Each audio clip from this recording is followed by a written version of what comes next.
तुम्हाला भक्ताच्या हृदयाशिवाय दुसरं आवडते तरी काय? तुम्ही राहता कुठं? भक्ताच्या हृदयात. ऐसा हृदयामध्ये मी रामू, असता सर्व सुखाचा आरामू, किम भ्रांती स्वीकामो विषयावरी. भक्ताच्या ऐसा हृदयामध्ये मी राम. माऊलीचं प्रमाण आहे की प्रभू हे भक्ताच्या हृदयामध्ये राहतात. नाहम वसामी वैकुंठे योगियाम हृदय नच. नारदाला म्हणतात हे प्रभू म्हणतात नारदा, नाहम वसामी वैकुंठे. एरवी मला माझं स्थान वैकुंठ दाखवतात पण मी तिथं राहत नाही. नाहम वसामी वैकुंठे योगियाम हृदय नच.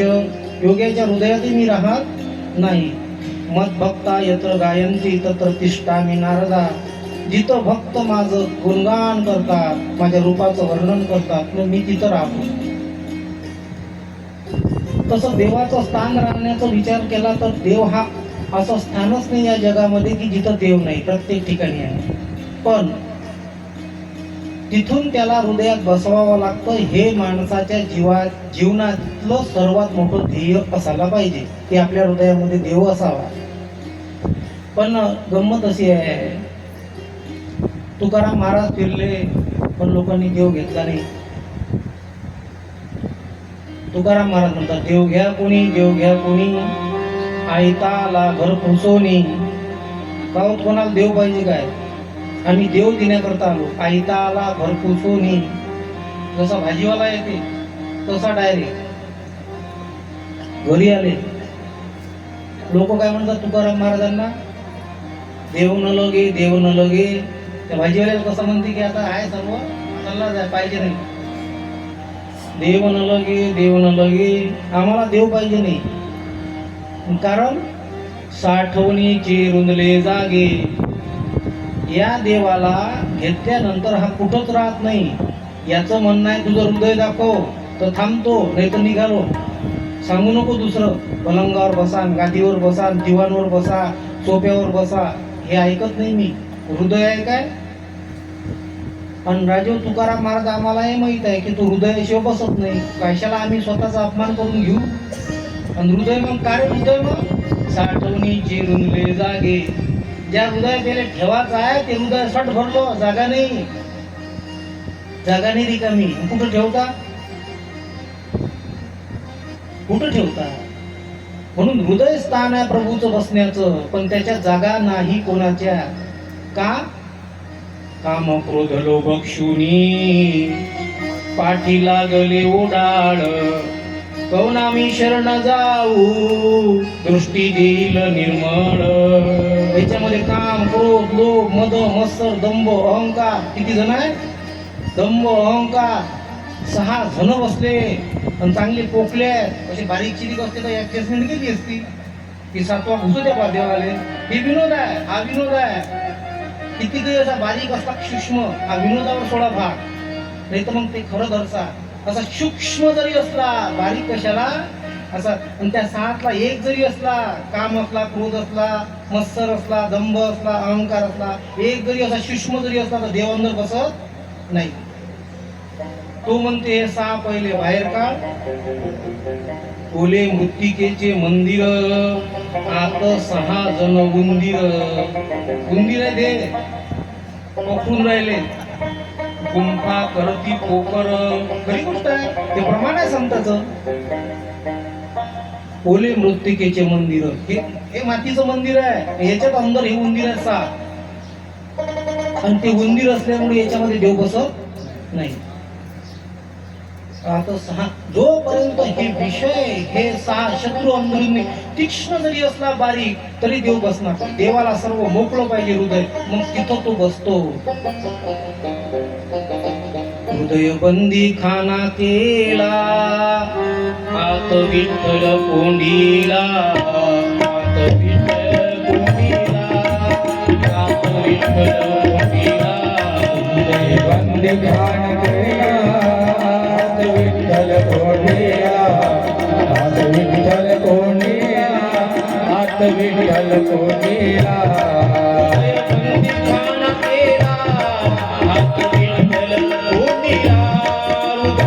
दिखाना केला आत विठ्ठल कोंडीला.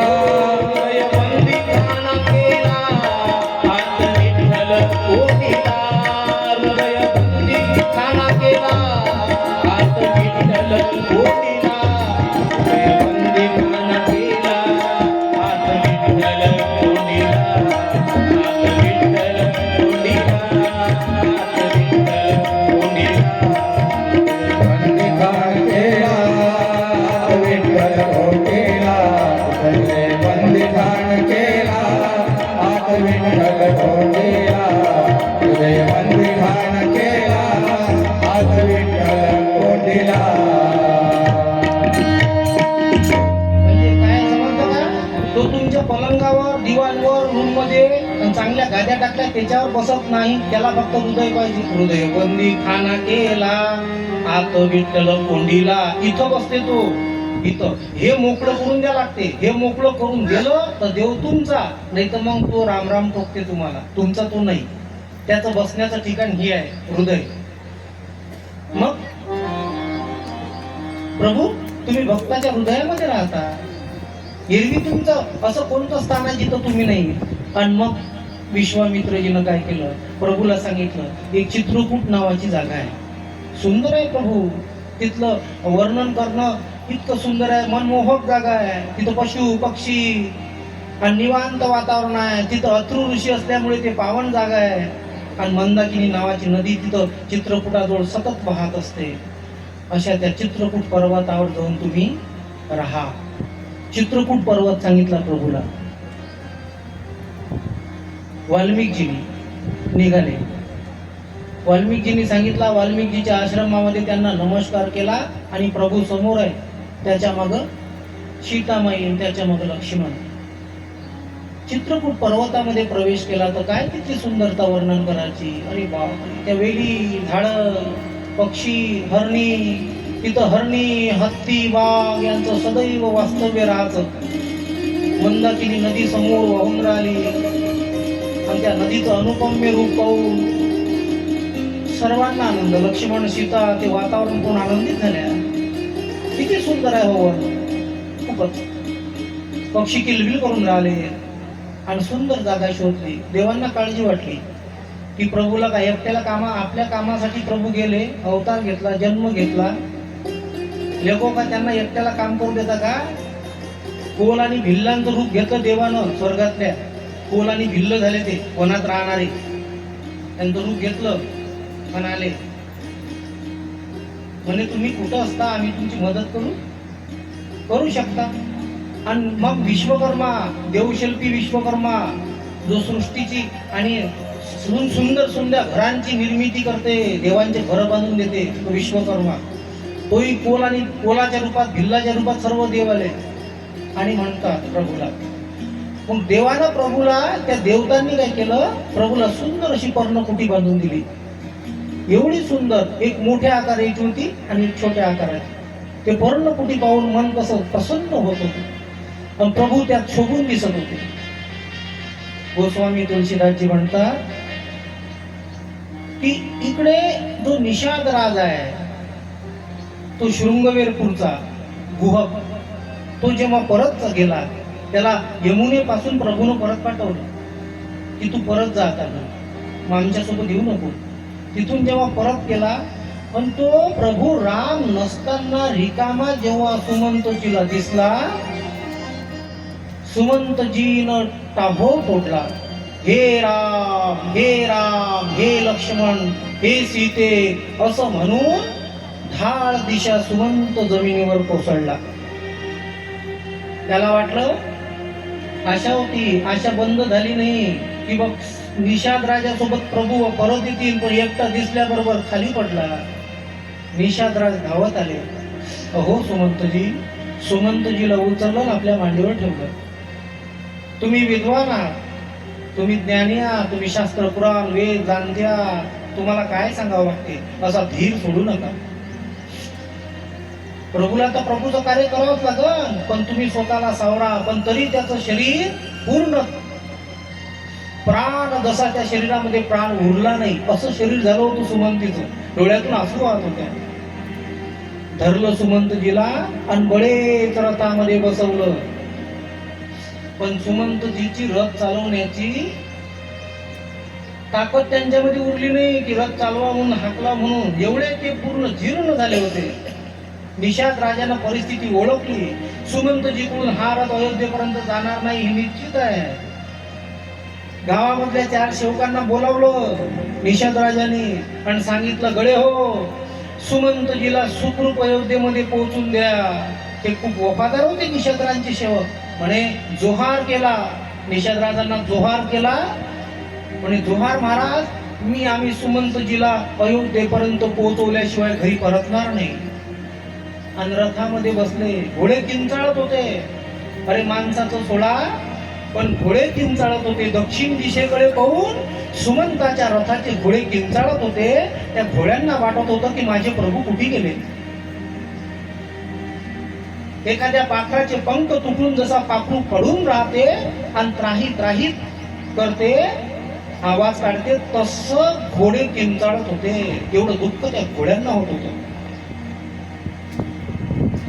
4ही सेवक बसले. घोड्यांचाही पाय पुढे जात नव्हता. प्राणी देवासाठी दुःखी झाले. ते प्राणी होते का हो? ते प्राणी नव्हते. प्रभूच्या संपर्कात आलेला प्रत्येक जीव, प्रत्येक पक्षी, प्रत्येक जनावर हे साक्षात भक्तच होते प्रभूचे. कारण भक्ताशिवाय प्रभूचं सानिध्य कोणाला लाभत नाही. प्रभूचं सानिध्य लाभण्याकरता स्वतःला भक्त बनवावं लागतं. पुण्यवान व्यक्तीला प्रभूचं सानिध्य लाभतं, कोणालाही प्रभूचं सानिध्य लाभत नाही. एकही व्यक्ती पापी नव्हता त्याच्यामध्ये ज्याला प्रभूची संपर्क आला, किंवा एकही त्यातला पशु पक्षी पापी नव्हता. भक्त होते म्हणून घोडं किंचाळत होतं, कारण ते प्रभूचं भक्त होतं. सुमंतजी बसले, रथ सेवक निघून राहिले. त्यांच्या मनात प्राण उरला नाही. बोटे चढून राहिले, मस्तकावर हात देऊन राहिले.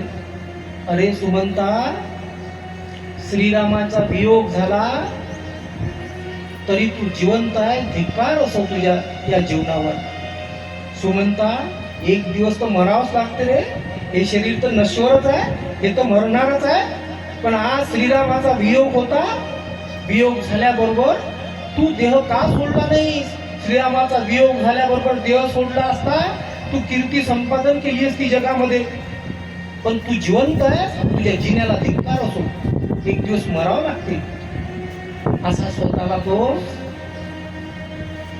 अयोध्येमध्ये गेल्यानंतर कोणाला तोंड दाखवशील, सर्वात जास्त विचार सुमंताला पडला. अयोध्ये गेल्यानंतर रथ रिकामा दिसत. लोक रथात प्रभूला पाहतील, प्रभू रथात दिसतील नाही. मग का आपलं तोंड पाहतील लोक का माझे तोंड पाहतील? इतकं लाजीरवाणं जीवन झालं की बस, कधी माझा मरण होते कधी नाही असं झालं. लोक विचारतील मला, अहो सुमंतजी कुठे आहेत प्रभू? काय उत्तर देऊ त्यांना? कुठे आहेत प्रभू तर काय उत्तर देऊ त्यांना? त्यांना म्हणू की मी राजकुमारांना सुखरूप वनात पोहोचून आलो असं म्हणू? किती इतकं वाईट की बस. त्यांना असं उत्तर देऊ की मी राजकुमारांना सुखरूप पोहोचून आलो मला? अरे धिक्कार आहे सुमंता. कोण्या तोंडानं अयोध्येत जाशील तू? कोण्या तोंडानं अयोध्येत जाशील? रडून राहणार. अरे निर्लज्ज मना, तू नीच आहेस. तू नीच आहेस. तुझ्या साथीमुळेच माझा प्राण हा देहामध्ये अटकून आहे. तू नीच आहेस. तू जर चांगला असता तर माझा प्राण केव्हाचा निघून गेला असता. जिवंत बिना रामाशिवाय मी अयोध्येत चाललो. धिक्कार आहे माझ्या जीवनावर. डोळ्यामध्ये पाणी भरलं. सुमंतची अवस्था कशी झाली माहित आहे? डोळ्यामध्ये पाणी भरलं. डोळ्यानं दृष्टीनं दिसत नाही, दृष्टीनं दिसत नाही, कानानं ऐकू येत नाही. होठ सुकले, तोंड चिपकले. हे सर्व मरणाचे लक्षण असूनही मृत्यू येत नव्हता. कारण हृदयाला आशेचे दार लागले होते की 14 वर्षानंतर माझे प्रभू येतील आणि त्यांचं दर्शन होईल. मरणाचे लक्षण तयार झाले पण मरण येत नाही. त्याला कारण होतं. तुम्हाला वाटत असेल सुमंतजी का त्यांनी, जो व्यक्ती जिवंत राहिला त्याला एकच होतं की या मनाला आशेचं 14 वर्षानंतर प्रभू येतील आणि मग त्यांचं दर्शन घेऊ. हे आशेचं दार अंतःकरणाला लागलं होतं. म्हणून प्राण सुटत नव्हते. गेला सुमंतजी, गेले समोर. रथ तमसा नदी आली आणि तमसा नदीवर रथ उभा राहिला. पाया लागले त्या सेवकांच्या. म्हणे तुम्ही गडेवर आता घरी जा, मी आता इथून अयोध्येत जातो. ते म्हणे नाही ना, तुमची अवस्था नाही, आम्ही तुम्हाला अयोध्येत पोहोचवतो. नाही, तुम्ही घरी जा. कारण सुमंताला अयोध्येमध्ये जाण्याची हिंमत नव्हती. तो काळजीत पडला होता, लोकांना काय उत्तर देऊ. राजे विचारतील, कौसल्या माता विचारील, राजे विचारतील कुठं आहे राम, काय सांगू राजांना मी. शेवक निघून गेले. सुमंतजी एका झाडाखाली रडत बसला. रात्र होण्याची वाट पाहून राहिले सुमंतजी. म्हणजे रात्रीच्या अंधारात अयोध्येमध्ये प्रवेश करायचा कोणाला दिसलो पाहिजे नाही. रात्र झाली. रात्र झाल्यानंतर मग अंधारामध्ये त्या अयोध्येमध्ये प्रवेश केला. राजद्वारावर रथ उभा ठेवला. लोकांनी रथ पाहिला. हो, अंधारातही लोक आले की सुमंत आले ही बातमी सर्व अयोध्येत वाऱ्यासारखी पसरली. आणि लोक आले, तो रथ पाहिला तर लोक म्हणू लागले, स्वतःची छाती आणि कपाळ फोडून येऊन राहिले की अरे आपले प्रभू आले नाही. ते खरोखरच 14 वर्ष वनात राहतात. हे जेव्हा मनाला कळलं तेव्हा सर्व अयोध्या दुःखी झाली. सुमंतजी आतमध्ये गेले, पाऊल टाकाची ताकद राहिली नाही. शरीर निर्जीव झालं. आणि ती अवस्था पाहून ज्या दास्या आहेत अयोध्यामधल्या, त्या दास्या आल्या आणि सुमंतजीला जवळ घेतलं. सुमंतजीला दासीने नेलं कुठं, कौशल्याच्या महालात. कौशल्याच्या महालात नेलं सुमंतजीला. दशरथजी जमिनीवर पडले होते. हे राम, हे राम, हे राम करत. सुमंतजी गेले, प्रणाम केला. महाराज जयजीव महाराज. जसा सुमंताचा कानावर आवाज पडला, जसे प्राण परत आले, जाणारे प्राण, जसा जीव जाणारा परत आला. अरे सुमंत जमिनीवर उठून त्याला जवळ बसवलं, आपल्या मांडी जवळ एकदम. सुमंता कधी आलास? कुठं आहे माझा राम? कुठं आहे माझी सीता? कुठं आहे माझा लक्ष्मण? कुठं आहे माझा राम? कुठं आहे? सांग लवकर. एक शब्द सुमंतच्या तोंडातून निघत नव्हता. काय सांगत? अरे सीता, राम आणि लक्ष्मणाचं दर्शन झालं पाहिजे, मला ते दिसले पाहिजे. असा ताबडतोब बंदोबस्त कर आताच्या आता. मला माझा राम दिसला पाहिजे असा बंदोबस्त कर आताच्या आता. मग धीर धरून सुमंत म्हणतात, बोलावता लागेल, धीर धरून म्हणतात, राजन, हेच राजा, हे स्वामी, अहो तुम्ही विद्वान आहात, तुम्ही वेद जाणत्या, तुम्ही शास्त्र जाणत्या, तुम्ही पुराण जाणत्या, तुमच्या जीवनात तुम्ही संतांची संगत घेतली, संतांच्या सोबतीत तुम्ही राहिले. तुम्हाला मी काय सांगू, जे कर्मामध्ये अटळ लिहिलेलं आहे ते कधी मिटत नाही, ते भोगावं लागते. आणि मला तुम्हाला सांगताना शरम वाटून राहिली की मी तुम्हाला कसं सांगू, मी तुमच्यापेक्षा मोठा आहे काय. आणि राजन, सुखामध्ये जे आनंदित होतात आणि दुःखामध्ये जे दुःखी होतात ते लोक अज्ञानी असतात. ते लोक अज्ञानी असतात. जे सुखामध्ये नाचतात आणि दुःखामध्ये रडतात ते लोक अज्ञानी असतात. ज्ञानी त्याला म्हणावं जो सुखात नाचत नाही आणि दुःखातून डोळ्यातून अश्रू पाळत नाही, दुःख पचवतो, दुःख आणि सुख समान मानतो, त्याला ज्ञानी म्हणतात. आणि प्रमाण सुख हर्ष ही जड़, दुख बिल खाई, सुख हर्ष ही जड़, दुख बिल खाई, सुख हर्ष ही जड़, दुख बिल खाई,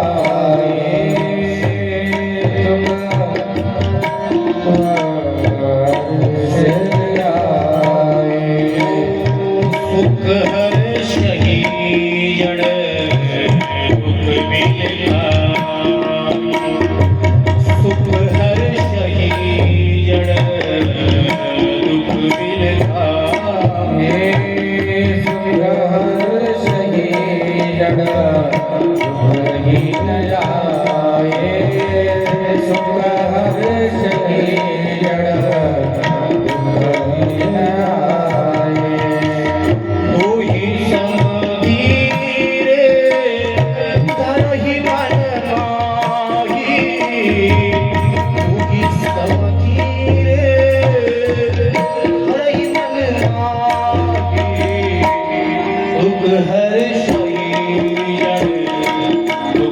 बिलखाई हो दुख हर्षई जड़ दुख बिलखाई सुख हर्षई जड़ दुख बिलखाई।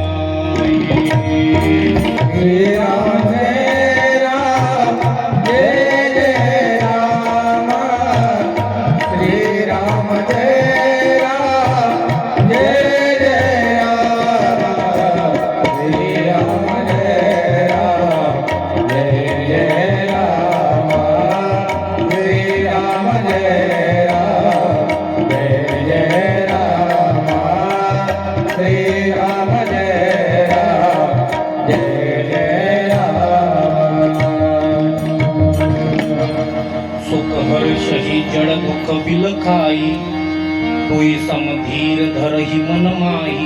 राजा सुखामध्ये हर्ष करणारे, सुख हर्ष ही जड म्हणजे मूर्ख, हे लोक मूर्ख असतात. कोणते? जे सुखामध्ये नाचतात. सुख हर्ष ही जड दुःख बिलखाई, दुःखामध्ये बिलखतात म्हणजे रडतात, हे लोक मूर्ख असतात. दोई समधीर, दोघांनी मध्ये सुख आलं जास्त किंवा दुःख आलं जास्त, दोघांनी मध्ये मनाला धीर धरणारे हे लोक आहेत. दोई सम, दोन्ही सम मानून, दोई सम धीर थर ही मन माही. अति आनंद आला त्याचं मन आवडतात ते, नाचू नको, ठाकू नको. आणि दुःख आलं रडत नाही तरी आवडतात, रडू नको. का? हे ज्ञानी माणसाचं लक्षण आहे. म्हणून कथेतून हा बोध घेतला तरी चालते. सुखामध्ये नाचू नका आणि दुःखामध्ये रडू नका. बरं हे का होते हो? त्याला कारण आहे. सुख देणाराही परमात्माच आहे. मग नाचू नको का? ते तू नाही मिळवलं, ते प्रभूनं दिलं. मग नाचतं कशाला? नाचणं म्हणजे अहंकार. सुख दिलं माझ्या प्रभूनं दिलं, त्याचा मनातून त्यांना आभार मान. प्रभू तुमचे कोटी कोटी धन्यवाद, तुम्ही मला सुख दिलं. बस एवढंच कर. हे शास्त्र आहे, हा सिद्धांत आहे. आणि अपार दुःख जरी आलं तर तेही प्रभूनं दिलं. मग त्या प्रभूवर प्रेम केलं ना तू, तर मग दुःख आलं तर प्रभू माझ्या नशिबात असल, माझ्या नशिबात असला आणि माझ्या प्रभूनं दिलं. पण प्रभूनं दिलं तर ते डोकशीर सावंदे, त्याला प्रणाम करून हरकत नाही, हे दिवस निघूनच जातील. मग ते दुःखातही रडू नका, कारण ते प्रभूनं दिलं. आणि जे प्रभूनं दिलं तो प्रसाद आहे. जो भक्त आहे, जो प्रभूवर प्रेम करतो. तुम्हाला वाटत महाराज हे कसं काय, दुःख हा प्रसाद नाही. जो भक्त आहे, जो प्रभूवर प्रेम करतो, त्याचा सिद्धांत हाच आहे. माझ्या प्रभूने मला दुःखही दिलं तर तो प्रभूचा प्रसादच आहे. देवा तू दुःख दिलं ना, तेही मी आनंदानं भोगील. फक्त एक कर देवा, तुझा विसर मला पडू देऊ नको. हे जीवन जगण्याची पद्धत आहे. हे ज्ञानी माणसाची पद्धत आहे. हे ज्ञानी माणसाचं लक्षण आहे. सुमंतजी म्हणतात, महाराज जड लोक सुखामध्ये आनंद करतात आणि दुःखामध्ये रडतात. म्हणून तुम्हाला काय सांगू मी, तुम्ही रडू नका. अरे सुमंता, माझा निरोप तू माझ्या रामाला नाही सांगितलास. सुमंतजी म्हणतात, मग सुमंतजीनं सांगितलं सर्व. राजा म्हटल्यानंतर सर्व सांगा लागल. आम्ही रथ घेऊन गेलो, तमसा नदीवर मुक्काम केला. राजन आम्ही तमसा नदीवर पहिला मुक्काम केला. तिथून निघालो आणि मग शृंगवेरपूर आलं. आणि त्या शृंगवेरपूरवर मुक्काम गेल्याबरोबर तिथं निषाद राज आले, गुहक. त्यांनी आमच्यावर अत्यंत प्रेम केलं. जोहार केला प्रभूला, रामाला जोहार केला. आणि रामाला म्हटलं की प्रभू तुमच्यासाठी त्यांची अत्यंत त्यांनी सेवा केली. रात्रभर तिथं प्रभूने विश्राम केला. मग सकाळ होताच प्रभूने जटा बांधल्या आणि जटा बांधल्यानंतर नावेमध्ये बसले. आणि मी हृदयावर गोटा ठेवून, हृदयावर दगड ठेवला आणि पाहत बसलो. राजा रामाचा वियोग झाला, मी रामाचा निरोप घेऊन जिवंत इथं आलो. मला माहित माझं अंतःकरण किती दुखत असं, माझं दुःख मला किती वाटत असं, याचा मी तुम्हाला विचार सांगू शकत नाही की मी प्रभूचा निरोप जिवंत घेऊन आलो. हे माझं दुःख मला इतकं अपार त्रास देत आहे की बस सांगता येत नाही. जसं सांगितलं तसं धाड दिशा दशरथ राजा जमिनीवर पडले. त्यांना समजलं की सर्व आशा संपल्या. आता प्रभूची भेट हो, माझ्या मुलाची भेट होत नाही. शरीर थरथरू लागलं. जसं शरीर थरथरू लागलं, तळपत होते दशरथजी राजा, सर्व राण्या रडू लागल्या. आणि राण्याचा रडण्याचा आवाज जसा अयोध्येमध्ये गेला, सर्व अयोध्यामध्ये कोलाहल माजला. जसा विशाल पक्षाच्या वनामध्ये कठोर वीज रात्रीच्या वेळेस पडावी, विशाल पक्षाचं वन आहे आणि त्याच्यावर कठोर रात्रीची वीज पडावी, तशा प्रकारे दुर्दैवी वेळ त्या अयोध्येमध्ये आली. तो प्रसंग, तो विलाप वर्णन करत असताना गोस्वामी तुलसीदास म्हणतात, दुःखालाही दुःख झालं. एवढं दुःख पाहून दुःखालाही दुःख झालं आणि धैर्याचाही धैर्य गळून पडालं. सर्व राण्या रडून राहिल्या. कौशल्येला ओळखलं कौशल्यनं की माझे स्वामी शेवटच्या क्षणाच्या उंबरट्यावर उभे आहेत. हे कौशल्यनं ओळखलं. माझे स्वामी शेवटच्या क्षणाच्या उंबरट्यावर उभे आहेत. धावत जाऊन आणि पतीला जवळ घेतलं, मांडीवर ठेवलं. राजे स्वामी, तुम्ही चिंता करू नका, तुम्ही का रडता? अहो स्वामी, रामाचा वियोग हा एक समुद्र आहे. रामाचा वियोग हा एक समुद्र आहे. त्या समुद्रामधलं जहाज म्हणजे अयोध्या आहे. स्वामी, पतीला आधार देऊन राहिली. माझ्या पतीचं काही होऊ नये म्हणून हिला पत्नी म्हणतात, हिला पत्नी म्हणतात. आणि म्हणूनच प्रभूने तिथं जन्म घेतला.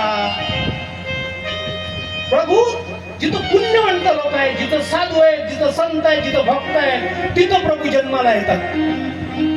प्रभू भक्ताच्या हृदयामध्ये जन्म घेतात. आपण राम जन्म साजरा करतो, आपण राम जन्माची आठवण काढतो, पण तो जन्मोजन्मी किती वेळा जन्मते याचा अंदाज नाही. तुम्ही जर भक्त झालात, तुम्ही जर त्याची भक्ती केली तर तुमच्या हृदयातही तो जन्म घेते, पण आपण ते करत नाही. हे आपलं दुर्भाग्य आहे. आपल्या हृदयात जन्म घेण्याकरता तो तयार आहे, पण हृदय कसं करावं हे तुम्हाला सुरुवातीला मी सांगून गेलो. माझा स्वामी इतकं पतिव्रत आहे. राजे स्वामी, राम वियोग हा मोठा समुद्र आहे आणि त्यामधलं जहाज म्हणजे अयोध्या आहे.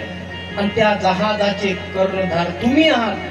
स्वामी, त्या जहाजाचे कर्णधार तुम्ही आहात. त्या जहाजामध्ये तुम्ही बसल्या, त्या जहाजामध्ये आपला परिवार आहे, राणी आहे, त्या जहाजामध्ये प्रजा आहे, सर्व अयोध्या त्या जहाजामध्ये बसलेली आहे.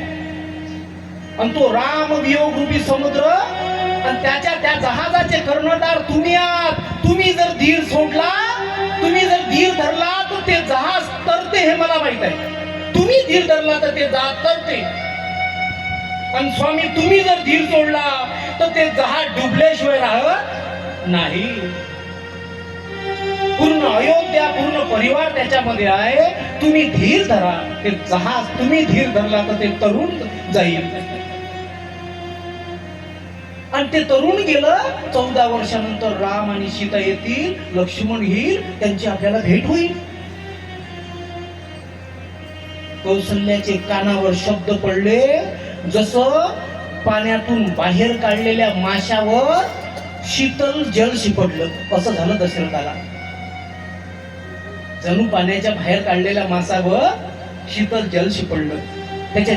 त्यांच्या जीवाला आधार आला आणि त्यांनी डोळे उघडले. प्रभू येतील, मी कर्णधार, बरोबर आहे. धीर, मुख्य माणूस जर निघून गेला तर बागचे जो मुख्य माणूस कर्णधार आहे त्याच्यावर सर्व असते अवलंबून. डोळे उघडले आणि कौशल्या पत्नीला म्हणतात, दशरथ, अगं मला माझ्या समोर एक चित्र दिसते आहे. माझ्या समोर दशरथ राजाला श्रावण बाळाची आठवण आली. कुणाची? श्रावण बाळाची. कौशल्या माझ्या पुढे असं चित्र दिसत आहे, जणू काही टीव्ही लागला मरणाच्या क्षणाला. कौशल्या, मी एकदा शिकारी करता जेव्हा वनात गेलो, आणि वनात गेलो असताना शिकार भेटत नाही म्हणून त्रासलो मी, पण शिकार केल्याशिवाय घरी जायचंच नाही असं ठरवलं होतं, हट्ट केला होता. रात्र झाली, मग काय करावं? मग एका नदीच्या काठावर एक वृक्ष होता, आणि त्याच्या वृक्षावर जाऊन बसलो आणि त्या दोरीला बाण लावून ताणून धरून ठेवला. कोणी हरिण जर या नदीवर पाणी पिण्याकरता आलं तर क्षणात तिला मारून टाकू, अशा विचारानं बसलो असताना रात्रीच्या समयाला कोणी तो माणूस तिथं, असं वाटते का तिथं माणूस येईल? नाही. पण श्रावण बाळ, तो श्रावण नामक जो मुलगा आहे, आपल्या आई वडिलाला काशीच्या यात्रेला तीर्थयात्रा करण्याकरता घेऊन जात होता, आणि त्या वनातूनच योगायोग तो त्या वनातूनच जात होता रात्रीच्या समयाला. आणि त्याच्या वडिलांना म्हटलं, बाळ, दोन्ही आंधळे होते बाळ, पण टोपलीमध्ये बसवले आणि खांद्यावर घेऊन, त्याला म्हणतात आई वडिलाची सेवा. पुंडलिकाच्या भेटी परब्रह्म आले गा. एक कर्तव्य तरी नीट करावं माणसानं, मला वाटते. जसं म्हणतात ना की हा डॉक्टर याच्यामध्ये मास्टर आहे, एक डिग्री पूर्ण केली त्यानं, एक कर्तव्य तरी नीट करावं, पण आपलं एकही धड नाही, म्हणून गणित बिघडलेलं आहे. तहान लागली. श्रावण बाळानं आई वडिलाला, खरे बाबा, मी इथं सरोवर नदी वगैरे पाहतो, तुम्हाला लगेच पाणी आणतो, तुम्ही काळजी करू नका. तो श्रावण बाळ एक पात्र हातामध्ये घेऊन गेला, आणि तो त्या नदीमध्ये, ज्या वृक्षावर मी बसलो होतो त्याच्या समोरच तो त्या नदीमध्ये ते पात्र त्यानं डुबवलं. आणि तो डुबवल्यानंतर त्याचा जो आवाज आहे पाण्याचा, आतमध्ये पात्रामध्ये जाण्याचा, तो माझ्या कानावर पडला. मला वाटलं की कोणतं तरी हरिण येऊन इथं पाणी पित आहे. मी बाण काढला, कर्णापर्यंत ओढला, आणि सोडल्याबरोबर त्या श्रावण बाळाच्या वक्षस्थळाला लागला. धावत गेलो हरिण घेण्याकरता, तर तिथं श्रावण बाळ पडलेला मला दिसला, त्याला तो बाण लागलेला आहे. जवळ घेतलं, एवढं दुःख वाटलं की बस. अरे तू कोण आहेस? माझं नाव श्रावण आहे. माझे आई वडील, हे महाशय, माझं एक काम करा. याला व्यक्ती म्हणतात आणि याला जीवन म्हणतात. तरी आई वडिलाची काळजी मरताना नाही. माझं एक काम करा. माझे आई वडील पाण्यानं त्रासलेले आहेत, तिथं एवढं पाणी माझ्या आई वडिलांना नेऊन पाजा, त्यांना पाण्याची आवश्यकता आहे. मग कौशल्या, मी ते पाणी घेतलं. तो मुलगा श्रावण माझ्या बाणामुळे गतप्राण झाला, मरण पावला. ते पाणी घेऊन मी गेलो. गेल्यानंतर त्या आई वडिलांना काय म्हणावं, माझ्या पावलाचे जे पाचोळा असते खालचा, त्या पाचोळ्याचा आवाज आणि पावलाचा आवाज त्यांच्या कानावर पडला. आणि ते म्हणाले, बाळा श्रावण, आला का तू? आला का रे? लवकर आला. माझ्या मुखातून एकही शब्द निघत नव्हता. जीवनामध्ये असा प्रसंग कोणाच्या येऊ नये, हा सर्वात दुःखद प्रसंग आहे. काय म्हणावं मला कळत नव्हतं, पण जे आहे ते सांगावं लागलं की तुमचा बाळ माझ्या बाणामुळे मरण पावला. जसं समजलं, त्रास झाला. दोन्ही आई वडील दुःखानं व्याकुळ झाले. अरे ज्या मुलानं आमची एवढी सेवा केली, वार त्या मुलाच्या पायावर नतमस्तक व्हावं वडिलांना. याला मुलगा म्हणतात. वडिलाला वाटावं की मुलाच्या पायावर नतमस्तक व्हावं. याला कर्तव्य म्हणतात, याला कर्तव्य दक्षता म्हणतात. ज्या मुलानं आम्हाला रात्रंदिवस आमची सेवा केली, आंधळे असून आम्हाला डोळ्यासारखं जपलं, आमच्या तीर्थाची काळजी केली की माझ्या आई वडिलाला तीर्थ घडावे, देवाचं दर्शन घडावं, एवढा माझा प्रिय मुलगा, आणि तू त्याला मारलंस. अरे तू आमच्या जीवनाचा आधार होता, त्याच्याशिवाय मी कसं जगू? त्याच्याशिवाय कसं जगू? आणि त्यांनी मला शाप दिला. एवढा मोठा जसं आम्ही श्रावणाचं माझ्या मुलाचं नाव घेत घेत आम्ही मरणार आहोत, कारण जिवंत राहणं तर कठीण आहे. आमचा प्रिय व्यक्ती निघून गेला, त्याच्याशिवाय मी जगू शकत नाही. जिवंत राहणं कठीण आहे. मग जसं आम्ही श्रावण करता करता मरण पावत आहोत, तसं तू सुद्धा तुझ्या मुलाचं नाव घेत घेत मरण पावसी. शाप दिला. आज मला त्यांची आठवण आली, कारण ते करणीचे फळ मला भोगावे लागले. जो करेगा सो भरेगा. देवाच्या वडिलाला चुकलं नाही, तू मला कुठं चुकल किंवा मला कुठं चुकल, दोघांना नाही. पहिल्याच दिवशी सांगतो दोघांना घरात जा. कोणाला चुकल? देवाच्या वडिलाला चुकलं नाही. कर्म प्रधान विश्व करीरा. ओ कर्म प्रधान विश्व करीरा. कर्म प्रधान विश्व करीरा. कर्म प्रधान विश्व करीरा. कर्म प्रधान विश्व करीरा. कर्म प्रधान विश्व करीरा. कर्म प्रधान विश्व करीरा. कर्म प्रधान विश्व करीरा. जो तस करई तो तस फल चाखा. जो तस करई तो तस फल चाखा. कर्म प्रधान विश्व करीरा. ओ कर्म प्रधान विश्व करीरा. श्री राम जय राम जय जय राम. श्री राम जय राम जय जय राम. श्री राम जय राम जय जय राम. श्री राम जय राम जय जय राम. श्री राम जय राम जय जय राम. कर्म प्रधान विश्व करी राखा. जो जसं करही तो तसं फल चाखा. कर्म प्रधान आहे. जसं कर्म केलं तसं फळ चाखावं लागते. सफरचंद रोवलं तर त्याला सफरचंद लागतील. निर्विवाद सत्य आहे, खोटं नाही. जे पेरलं आणि तुम्ही सफरचंद पेरलं तर सफरचंद लागतील. तुम्ही जर खराच्या आवारात फळं खाण्याची अपेक्षा केली, फळं खाण्याची अपेक्षा आहे, आणि बाबुळीचं बी रोवलं तर फळं भेटतील का? काटे उगवतील काटे. बाबुळीचं बी रोवलं तर काटे उगवतील, फळाचं बी रोवलं तर फळ उगवल. म्हणजे जसं कराल तसं भराल, ते फळ तुम्हाला खायला मिळत.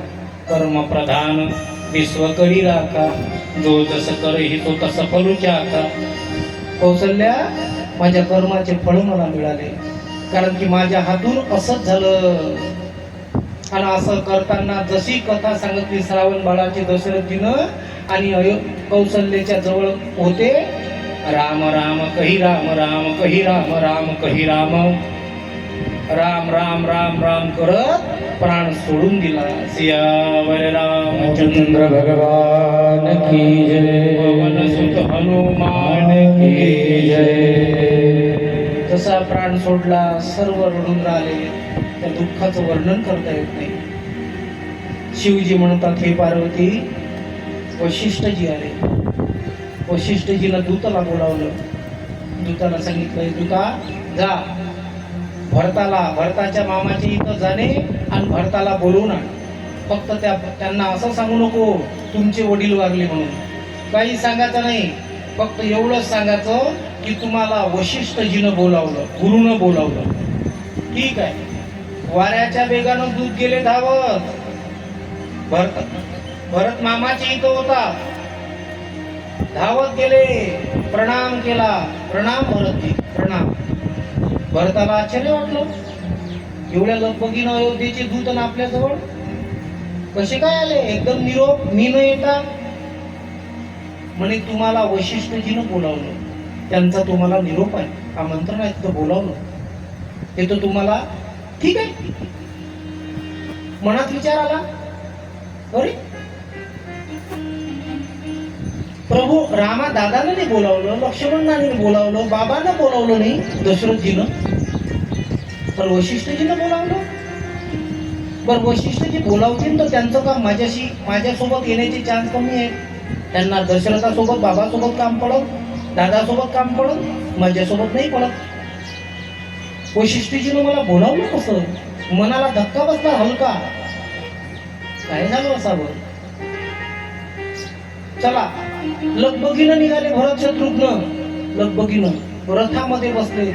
चला सारखी एवढ्या ताकद रस निघाला. रस्त्याना जात असताना मनामध्ये काळजी पडली का निरोप वशिष्ठजीचा आला, नाव रामाचं घेतलं नाही, भावाचं घेतलं नाही, वडिलाचं घेतलं नाही, काय झालं असावं. अयोध्येची सीमा आली आणि तिथं जाणवलं की भयान वाटत होतं. तिथले पशु पक्षी सुद्धा उदास होते, तिथले झाडं सुद्धा उदास होते, तिथल्या वेलीनं सुद्धा जसं कोणी पाणी न टाकता वेल जसा असा सुकून जातो, त्याचे पानं असे लवतात खाली, तसे झाडं लवले होते पाणी असल्यावरही. अशी गती होती अयोध्येची. प्रभू नाही तर सर्वत्र दुःखच आहे. वनातले प्राणी दुःखी दिसत होते. असं काय घडलं माझ्या अयोध्येमध्ये की इथं आल्यानंतर सुखच नाही वाटत, इथं दुःखच वाटते, इथं दुःखाची लहर पसरली. असं काय घडलं? असं मन कासावीस झालं भरताचं, डोळ्यामध्ये पाणी आलं हलकं. काय झालं असं? जिथं माझा दादा आहे तिथं तो सुखाचा सागर आहे. या पृथ्वीवरचं सर्वात सुख नांदणारी जी जागा असेल तर ते फक्त अयोध्या आहे. काळजीत पडले, नगरामध्ये रथ गेला आणि जेवढे लोक भेटत होते त्यांचे चेहरे पाहून आले. एकही भरताला प्रणाम करत नव्हता. भरत दिसला की खाली मान घालत होते. कोणी एखादे वेगळे विचाराचे लोक फक्त प्रणाम करत होते असं. पण भरत त्यांना खुशाली विचारत नव्हते, कारण भरताचं चित्त विचलित झालं होतं की त्याला वाटलं काहीतरी आहे. अयोध्या अशी आपण जन्मापासून कधीच पाहिली नाही, अशी अयोध्या असं म्हणून एवढं दुःख. कोणी बोलत नाही, कोणाला विचारलं नाही. कैकेयी माता आरतीचं ताट घेऊन आली दरवाज्यात. जसं तिला कळलं भरत येणार आहे, भरत आला नगरात, असं कळल्याबरोबर आरतीचं ताट घेऊन कैकेयी. सर्व अयोध्या दुःखी आहे, एक ती कैकेयी तेवढी सुखी आहे, आनंदी आहे. बस जेव्हा पाप माणसावर हावी होतो ना तेव्हा माणूस आंधळा होतो. माणूस आंधळा होतो पाप जेव्हा हवी होतो. म्हणून पापाला माणसावर हावी होऊ देणं हे सर्वात घातक लक्षण आहे, किंवा सर्वात मोठं माणसाचं दुर्दैव आहे. पापाला स्वतःवर हावी होऊ देऊ नये. तिला एवढं मोठं दुःख दिसतो नाही आरती घेऊन. भरत आला, रथ उभं राहिला पुढं, कासावीस झाला. त्याला वाटलं काय झालं, अंतःकरण दुखून राहिलं, डोळ्यातून पाणी लागलं. कधी माझ्या दादाला भेटतो, बस माझ्या बाबाला भेटू दे, माझ्या रामाला भेटू दे, मग पाहू कधी भेटून कधी नाही.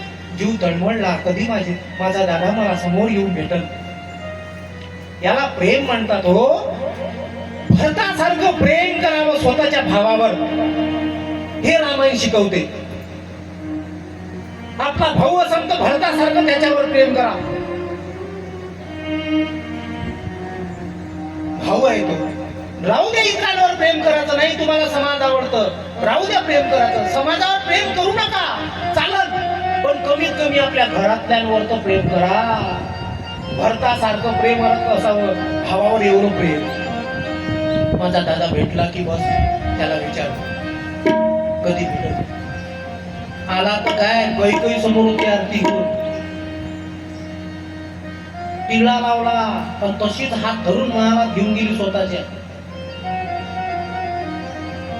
आणि तो उतरलेला चेहरा पाहिला भरताचा, उदास. उदास चेहरा पाहिला आणि काही म्हणते, बेटा बाळा, आता हिची वक्कल गेली होती पुरी गावात, असंच म्हणणार. तिच्या डोक्यात पूर्ण भरलं होतं भाजीपाला, भुसा. बाळा, दुष्ट प्रवृत्ती जेव्हा जीवाला वेष्टन बनवते, वाईट विचार विकार जेव्हा या जीवाला ग्रासून टाकतात, तेव्हा माणूस आंधळा होतो.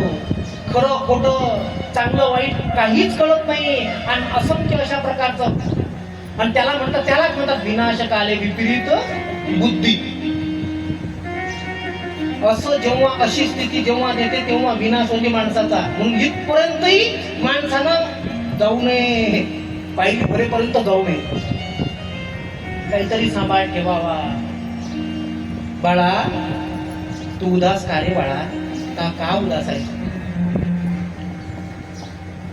भरत म्हणतो, पहिलं वाक्य, आई बाबा कुठे आहे? बाळा, तू त्यांची काळजी करू नको. त्यांनी जीवन चांगलं जगलं, त्यांनी पुण्य कमावलं, त्यांनी कीर्ती कमावली आणि सर्व भोग भोगून ते मरण पावले, स्वर्गलोकी गेले.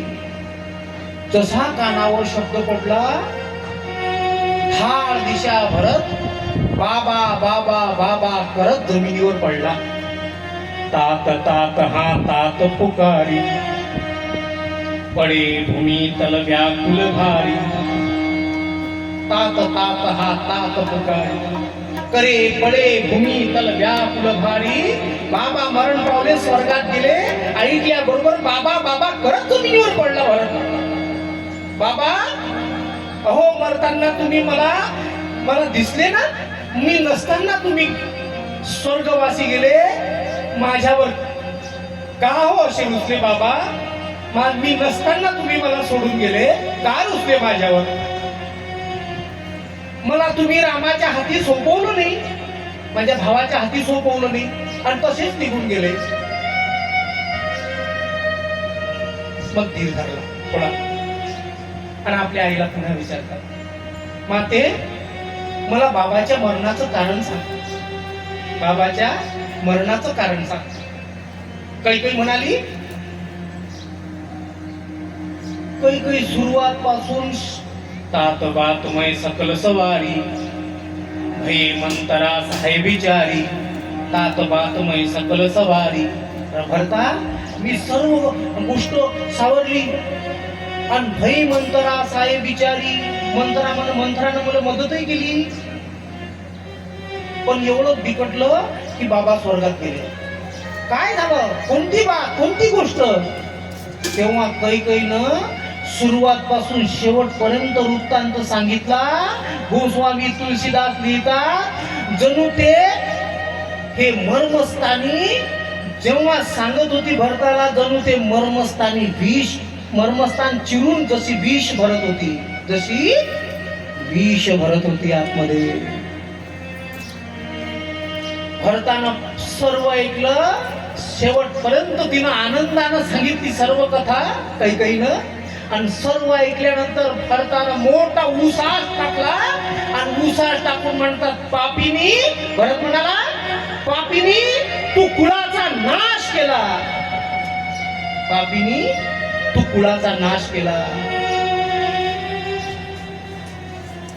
काही कत जन्मी जग माझा.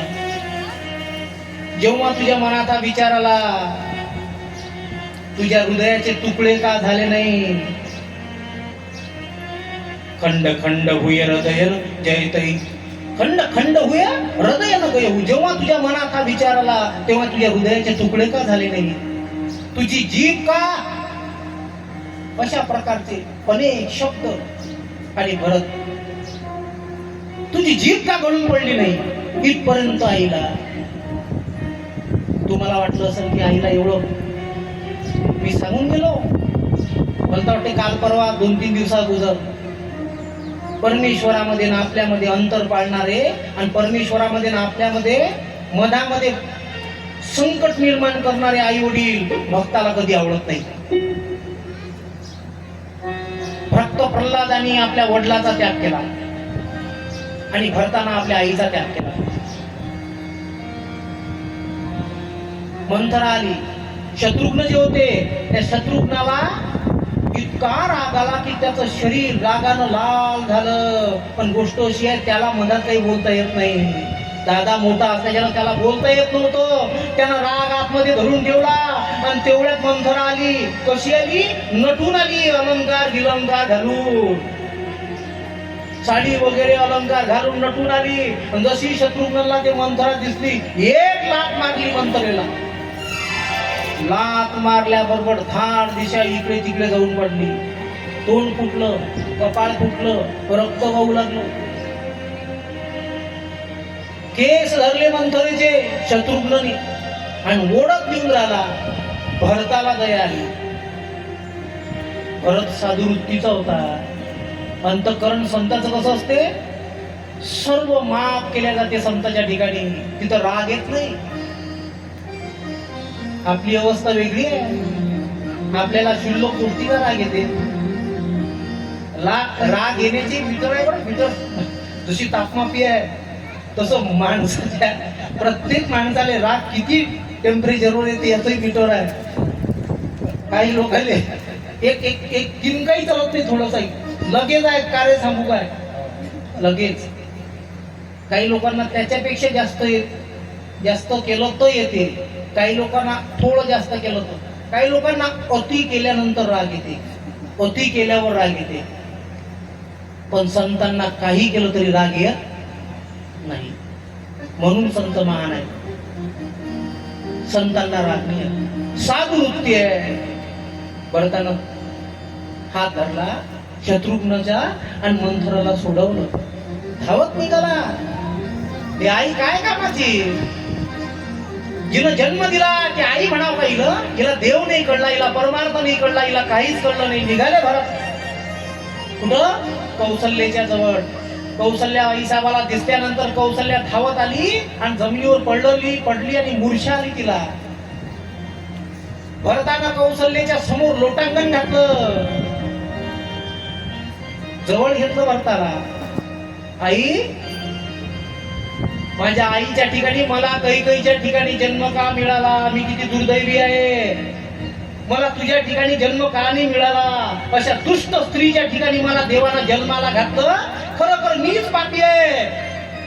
आई, बाबा निघून गेले, बाबा स्वर्गात गेले, दादा वनात गेला आणि मी एकटा केतू इथं आहे. मी एकटा केतू म्हणून इथं आहे. किती मी निर्लज्ज आणि किती मी पापी आहे. माझा भाऊ घरी नाही, माझे वडील मरण पावले आणि मी इथं आहे एकटा. कैकेयी कथ जन्मी जग माझा, जव जन्मीत भई काहे न बाजा. माते, कैकेयीने या पृथ्वीवर जन्म का घेतला? भगवंताने हिला जन्म द्यायला गो नव्हता. ठीक आहे, भगवंताने हिला जन्म दिला, हरकत नाही. पण हिच्या ठिकाणी मला जन्म द्यावा लागत नव्हता. सांत्वन केलं कौशल्या मातेनं. सांत्वन करण्याकरता हृदय मोठं पाहिजे. भरता, तुझ्यासारखा भाऊ नाही. स्वतःला दोष देऊन राहिला भरत का? या सर्व कृत्याला कारणीभूत मी आहो. कारण पहिला वर आहे भरताला राज्याभिषेक. आई, मला असं वाटतं की मी या सर्व कृत्याचा कारणीभूत एकटा मीच आहो. कारण माझ्या प्रीतीमुळेच माझ्या आईनं असं केलं. म्हणून माझं मन अस्थिर आहे. असं वाटते की अरे देवा, माझ्याकडून काय घडलं? मला एक क्षण सुद्धा करमत नाही. जेव्हा कौशल्या कोसत होता भरत प्रत्येक क्षणाने स्वतःला, कारण त्याची हिस्सेदारी स्वतः तो मानत होता की माझ्या प्रेमामुळे माझ्या आईनं असं केलं. कोणे जन्मीचं पाप असन आई साहेब? माता, माझं कोणे जन्मीचं पाप असन की माझ्या वाटेला हे आलं? ते मी जास्त ज्याच्यावर प्रेम करतो आणि त्याचाच मी हे केला. त्याच्यासाठी मी त्याला दुःख दिलं. 14 वर्ष वनवास. कौशल्या मातेनं समजावलं. वशिष्ठजी आले. वशिष्ठजीनं सांत्वन केलं आणि मग वडिलाचं जे तेलामध्ये जे शरीर ठेवलं होतं दशरथजीचं, त्याला दहन विधी, क्रियाविधी, तर्पण विधी सर्व झालं. आणि भरताला सांगितलं, सभा बोलवली. आणि भरतजीला सांगितलं की भरतजी, काय हृदय आहे हो, काय अंतःकरण आहे हो. आपण इस्टेटसाठी आणि जमिनीसाठी भावात भांडणं करतो. उदाहरणार्थ इथं इस्टेट आणि राज्य वाटण्यासाठी भांडण चालू आहे. राम म्हणते भरत घे, भरत म्हणते राम घे. एवढं मोठा राज्य आणि त्याचा राजा. पण आपलं थोड्या थोड्या म्हणजे याच्यात थोडं कमी जास्त नाही, सारखं आलं पाहिजे. याच्यात अंतर नाही पडलं पाहिजे. ही वृत्ती काय कामाची? ही वृत्ती तुम्हाला सुख देत नाही, एवढं म्हटलं खरं आहे.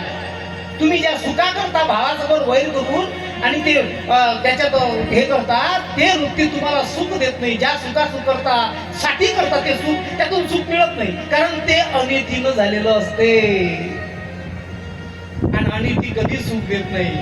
अनिती तुम्हाला दुःखच देईल, हे तेवढं सत्य आहे. भरत हा भक्त होता. त्याचं चित्त नव्हतं या प्रपंचामध्ये, विषयामध्ये, राजामध्ये, राजवाडकीमध्ये, सैनिकांमध्ये चित्त नव्हतं. कारण त्याचं चित्त होतं परमेश्वरामध्ये.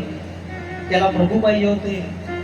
हे दोष जर तुम्हाला मनातून काढायचे असतील तर प्रभूला शरण जा, त्याची भक्ती करा, तेव्हा निघतील, तशी निघत नाही. त्यांना प्रभू पाहिजे होते. आणि त्याला म्हणतात जीवन जगणं. नाही तर मग जीवन जगण्यात काय अर्थ आहे? माऊली सुंदर लिहितात, जयाचे ज्ञान विषयोनीने जाणी व मज एका ते जाणे. भरताचं हृदय कसं आहे ते माऊलीनं लिहिलं आणि तसं वागावं. जयाचे ज्ञान विषयोनीने जाणी व मज एका ते जाणे. ज्याचं ज्ञान विषय जाणत नाही, ज्यांना विषय आवडत नाही, पंचविषय रूप रस गंध शब्द स्पर्श, या भोगविलासामध्ये ज्याचं मन गुंतत नाही. जयाचे ज्ञान विषयोनीने जाणी व मज एका ते जाणे. अर्जुना, ज्याचं ज्ञान विषयामध्ये फसत नाही, ज्याचं मन विषयामध्ये फसत नाही, ज्याचं ज्ञान विषयामध्ये गुंतवण्याकरता शिकवत नाही, आणि जाणी व मज एका ते जाणे, जो फक्त मला एकट्याला जाणतो. भगवान कृष्ण म्हणतात, जाणी व मज एका ते जाणे. जया ऐशे लाभे तरी जिने. माऊली म्हणतात, जया ऐशे लाभे तरी जिने. असं ज्याचं जीवन आहे त्याला जगणं म्हणतात. तरी जिने एरवी मरण. असं जो जगत नशील तो मुर्दा. मरण म्हणजे तो मेलाय, फक्त खाऊन राहिला, झोपून राहिला. माऊलीचं प्रमाण आहे, माझं नाही. तया ऐशे लाभे तरी जिने. तर तो जगून राहिला, एरवी मरण. नाही तर मग मेला आहे तो, एरवी मरण. पण माऊली म्हणतात त्या सुख आहे का त्याच्या? आणि जे विषयाच्या मागे लागले त्याचं कसं आहे, त्याचं स्पष्टीकरण दिलं. समोरची ओवी आहे, अगा विषाचे कांदे वाटुनी. विषाचे कांदे, विषारी कांदे म्हणजे विषानं भरलेले. विषाचे कांदे वाटुनी जो रसू घे जे पिळुनी. त्याचा रस काढला त्या कांद्याचा. आणि तया नाम अमृत ठेवूनी. त्याचं नाव अमृत ठेवलं. नाव ठेवलं, फक्त नामकरण केलं त्याचं. तसं ते विष आहे. आलं का लक्षात? अगा विषाचे कांदे वाटुनी जो रसू घे जे पिळुनी. तया नाम अमृत ठेवूनी. पण ते पिऊन राहिला, हे अमृत आहे. जैसे अमर होणे, जैसे अमर होणे. अमर होईल का तो? की जाईन घरी, घरी जाईल तो. जैसे अमर होणे. ते बी विषयाचे सुख. समोरची ओवी, ते बी विषयाचे सुख. तसं विषयाचं आहे. त्याचं नाव ठेवलं फक्त हे सुख आहे, पण ते विष आहे. ते बी विषयाचे सुख. ते परम, केवळ परम दुःख. मग पुढे काय म्हटलं माहित आहे? परी काय की जे मूर्ख न सेविता नसरे. पण कोण सांगावं या मूर्खांना की ते त्याच्याच नादी लागले. संतांना एवढं का म्हटलं? कारण संतांना कळवळा आहे जीवाचा, की जीव लयाकडे चालले. विषयानं माणसाचा नाश होतो. बरं, विषय निघाला म्हणून. आता तुम्ही म्हणसाल मग का महाराज विषय किती भोगाचा? विषय तर लागूच आहे जीवाला. विषयामध्ये जेवणही येते, सर्व गोष्टी येतात, 5 विषय आहेत. त्याचं स्पष्टीकरण देत नाही मी, पुढे चालू. पण विषय मग कसे शेवावे माऊली तेही सांगतात. जे आपल्या धर्मात बसतात, आपल्या नियमात बसतात, तेवढ्या विषयाचं सेवन करावं लागते. जगण्यासाठी जेवण, नाही तर बसले खात. मग ते अपाय काढते, डॉक्टर जवळ जावं लागते. 1 दिवस जेवण, 10 दिवस उपाशी राहत. म्हणून अतिशय विषय सेवावा. अतिशय विषय सेवन करू नका. म्हणून अतिशय विषय सेवावा. कैसा बोधू नुहावा. का सर्वता निरोधावा तेही नको. तो विषय सर्वता बंदही करू नका. भक्ती करावं लागते, जगावं लागते, म्हणून जेवण करावंच लागते. मग तेवढंच करा. शब्द ज्ञान एवढे 5ही विषय आहेत. पण विशेष तुमच्या घरचं सोडा, हे झालं तुमच्या घरचं. याच्यात तुम्ही जर जास्त जर केलं, विषयाचा भोग जास्त वाढवला, तर तुम्हाला दुःख भोगावं लागते. पण याच्यापेक्षाही बाहेरचं आहे. दुसऱ्याचं ताट ओढून, म्हणजे आपल्याजवळ नसता दुसऱ्याचा हक्क मारणे, हे सर्वात मोठं पाप आहे. हा विषयाचा, हे विषयाची पराकाष्ठा झाली. हे पराकाष्ठा म्हणजे दुसऱ्याचा हक मारून त्याचे विषय आपण भोगणे, हे पराकाष्ठा, हे महापाप आहे. पण तसं जर केलं तर मग त्याच्यावरही माऊलीनं ओवी लिहिली. पतंगा दीपी आलिंगन. पतंग म्हणजे पकडी, आणि त्या पकडीनं दिव्यावर झप मारली, मारतेच ते. पतंगा दीपी आलिंगन. येत त्यासी अचूक मरण. तिचं मरण अचूक आहे. देवी विषया चरण आत्मघाता. तसं विषयाचं हे दुसऱ्याचा विषय स्वतः सेवन करणे म्हणजे आत्मघात आहे. म्हणजे स्वतःची आत्महत्या करणं आहे. लक्षात ठेवा, स्वतःची आत्महत्या करणं आहे. म्हणून विषयाच्या इंद्रिय जे जे म्हणती ते तेची पुरुष करती. मग काय करायचं माऊली म्हणतात. मग काय करायचं. जे लोक इंद्रियांचं ऐकायचं नाही, जे मन म्हणेल, जे इंद्रिय म्हणेल, त्याला ऐकायचं नाही. त्यानं जर म्हटलं असं करावं लागते, खबरदार तसं करू नको, त्याला आवरा. इंद्रिय जे जे म्हणती ते तेची ते पुरुष करती. ते तरले न तरती विषय सिंधू. ते विषयाची नदी तरू शकत नाही. मनाला आवर धरावं लागेल, तेव्हा विषयातून माणूस तरून जाईल. म्हणूनही विषय आगवे, अजून लिहितात, म्हणूनही विषय आगवे सर्वता म्हणून सांडावे. विषय काढून टाका. या विषयाच्या भोगाच्या मागे लागू नका जास्त.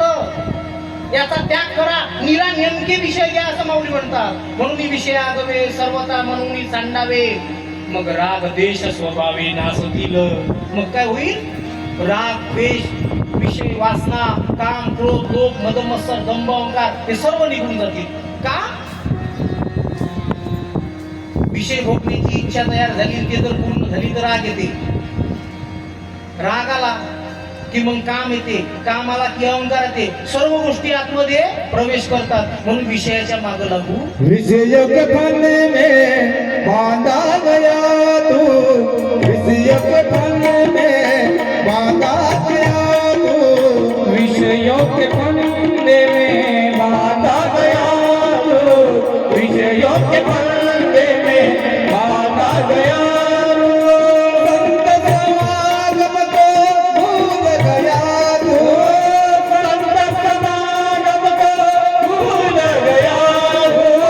संत समागम को भूल गया तू. भूल गया तू. भूल गया तू. क्या किया क्या किया क्या किया रे. क्या किया क्या किया क्या किया रे. तूने जीवन गवा दिया क्या किया रे. तूने जीवन गवा दिया क्या किया रे. जिसे पाना था उसको तो खो दिया रे. जिसे पाना था उसको तो खो दिया. क्या किया क्या किया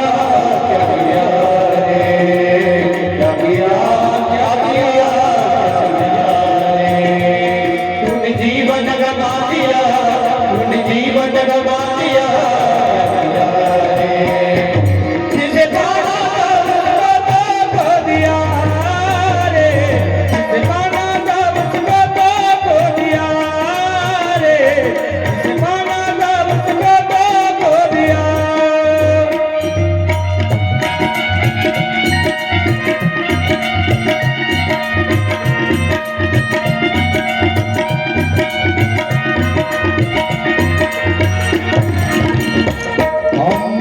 अमृत छोड़ा पिता है शराब तो अमृत छोड़ा पिता है शराब तो अमृत छोड़ा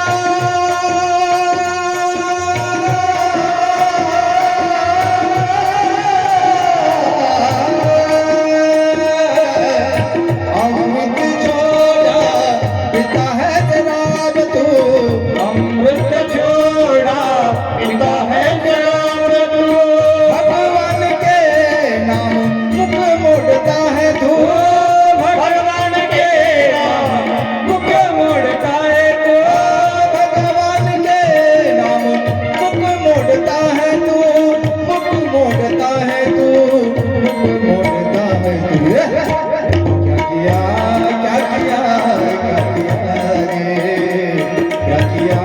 क्या किया क्या किया रे तूने जीवन गवा दिया तूने जीवन गवा दिया क्या किया रे जिसे पाना था उसको खो दिया रे जिसे पाना था उसको खो दिया रे जिसे पाना था उसको खो दिया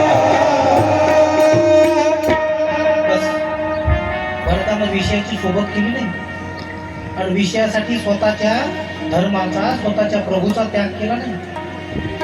मला ही राजधानी पाहिजे नाही. वैशिष्ट्य केलं म्हणतात मला ही राजधानी पाहिजे. अरे माझ्यामुळे माझ्या भावाला वनवास घडला आणि उभा राहून सभेमध्ये भरतजी सांगून राहिले काय म्हणतात मी पापी आहे आणि पापी माणसाला राजगादी द्यावी आणि पुण्यवान माणसाला वनामध्ये पाठव. कोणतं शास्त्र आहे? कोण सांगावं हे? माझ्यासारख्या पापाला राजगादी द्यावी? माझ्यामुळे माझा भाऊ वनामध्ये गेला आणि खबरदार लक्षात ठेवा मी प्रभूला आणल्याशिवाय राहणार नाही. कोण म्हणते? ज्या वडिलांना वचन दिलं होतं माझे वडील ते स्वर्गवासी झाले, आता ते इथं नाही आणि माझ्या आईचं मला काहीच मान्य नाही. ते माझी माता नाही, मी तिचा मुलगा नाही. आता मग कोण राहिलं? कुठलं वचन राहिलं? कोणाचं वचन? काही करसाल? उद्या सकाळी निघू, मी जातो. माझ्यासोबत कोणी येताल तर या, नाही तर मला गरज नाही. मी एकटा जातो. मी उद्या जातो तर माझ्या दादाला घेऊन येतो. कोण सांगत तुम्हाला हे? हा रामाशिवाय या अयोध्येमध्ये कोण जगणार? सर्वजण टक पाहून राहिले या भरतासारखा भाऊ खरंच नाही. कोण जगेल? रामाविन जीव व्याकुळ होतो. तुम्ही जगू शकाल? मी रामाशिवाय जगू शकेल एक दिवस? माझ्या भावाशिवाय एक क्षण करमत नाही मला आणि मी त्याच्याशिवाय जगू शकेल? मी उद्या सकाळी निघालो, सर्वजण भरताची स्तुती करून राहिले. वारे भाऊ असावा तर असा. कोण्या आईच्या ठिकाणी जन्म घेतला यानं? एवढी पापीनी मुलगा पा आणि आई पा. वशिष्ठजीनं पाठीवरून हात फिरवला. हे गुरुदेव, माझा उद्धटपणा वाटेल तुम्हाला. असं वाटन तुम्हाला की हा माझ्या पुढे माझ्या आज्ञेची अवहेलना करून राहिला. पण मला प्रभूशिवाय मी कोणाची ऐकणार नाही. सर्वांनी मनातून भरताला धन्यवाद दिला. वा निघाले. लोक म्हणाले की भरतजीने एकदम चांगला निर्णय घेतला. वा भरतजी, तुमच्यासारखा भाऊ नाही आणि तुम्ही एकटे नका जाऊ. आम्ही सुद्धा येतो. आनंदून गेली अयोध्या नगरी.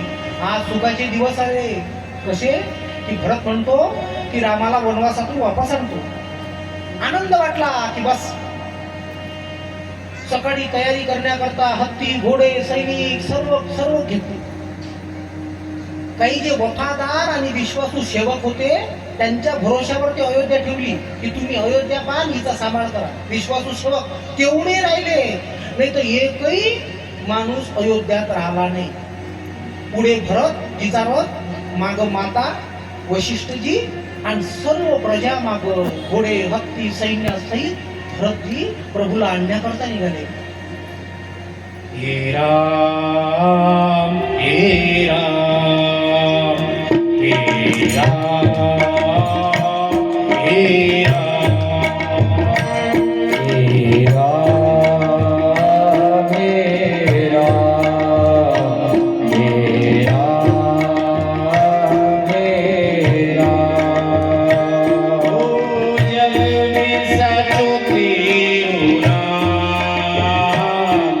हे राम हे राम हे राम ओ जग में साजो तेरो नाम हे राम हे राम हे राम हे राम तू ही माता तू ही पिता आ तू ही माता तू ही पिता है तू ही माता तू ही पिता तू ही माता तू ही पिता है तू ही तो है राधा का श्याम हे राम हे राम हे राम हे राम ओ जग में साचो तेरो नाम हे राम हे राम हे राम हे राम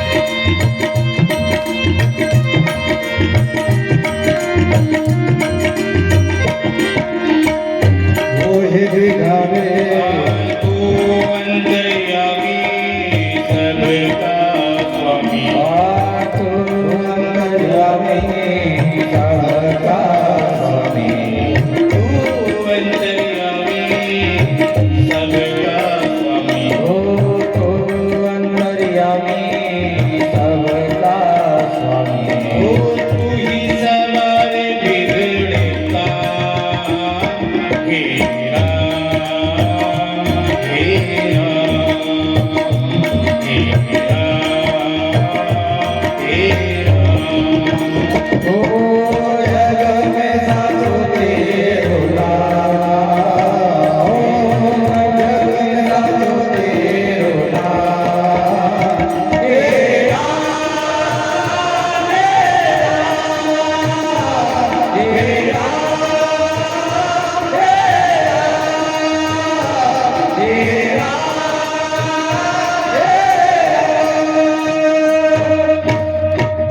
प्रभूचं नामस्मरण करत करत अयोध्यावासी निघाले. भरत निघाला सैनिकासोबत. तामसा नदीजवळ आले, तिथं मुक्काम केलं आणि तिथून मग निघाले. जसं निषाद राजाला कळलं, शृंगवीर मधला निषाद राज जसं कळलं, जोहार केला एका सैनिकानं. म्हणे निषाद राज काय झालं? भरत सैनिक सोबत आहे आणि सैनिकासह भरत इकडे येऊन राहिला शृंगवेरपूरकडे. अरे बापरे, डोक्यावर हात दिला आणि म्हटलं खबरदार, लक्षात ठेवा. मला वाटतं भरत प्रभूवर युद्ध करण्याकरता पहिल्यांदा तर राजगादी घेऊन घेतली स्वतःनं, हा कलंकित झाला. आता निष्कंठपणे राज्य भोगावं, म्हणजे प्रभू राम पुन्हा परत आले तर आपल्याला गादीवरून खाली उतरा लागेल. पण म्हणून प्रभू रामाला मारण्याकरता हा भरत वनात आला. आणि नाही असं असतं तर सैनिकांचं काय काम? एकटा येऊ शकला असता. अरे बाप रे, त्याला म्हणावं तू पहिल्यांदा कलंकित झाला, आता तुला जीव गमवावा लागत. जोपर्यंत निषादराज जिवंत आहे तोपर्यंत माझ्या प्रभूला कोणी धक्का लागणार नाही, लावणार नाही. आणि प्रभूला कोण काय करतो हे निषादराजांना माहित होतं. पण सांगू, निषादराजांना वाटत होतं रामाचं काम आहे, संधी मोठी आहे, संधी मोठी आहे, रामाचं काम आहे. आणि ते बजावल्याशिवाय माणूस राहील, तो माणूस सर्वात दुर्दैवी. रामाचं काम कधी सोडत नसता. इथं भागवत कथा सुरू आहे, हे रामाचंच काम आहे. इथं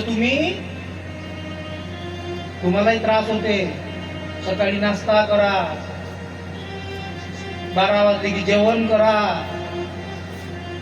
7-8 वाजता जेवण करायला जा, अजून जेवण स्वयंपाक करा. पण एक सांगू, हे रामाचं काम आहे. जे पंगत देतात, जे काम करतात, जे नाश्ता देतात, ते रामाचं काम करून राहिले. राम काज शरणभंगू शरीरा. रामाच्या कामासाठी माणसानं सदैव पुढे राहावं, त्याला जीव म्हणतात. अरे त्या देवाचं काम ना करसान तर मग कोणाचं काम करसान? काय मळ्यावर बांधून न्यावं लागते काय पैसा? कधी कधी सरळ बोलतो मी. जेवढे जण दुखवले असतील शेवटच्या दिवशी माफी मागत. पण दुःख मानाचं नसते. व्यास गादीहून बोलल्यानंतर दुःख मानाचं काय? पण सांगून गेलो की तुम्हाला बोलतो मी, दोनही धरा, त्याच्यानं विषय राहिला नाही.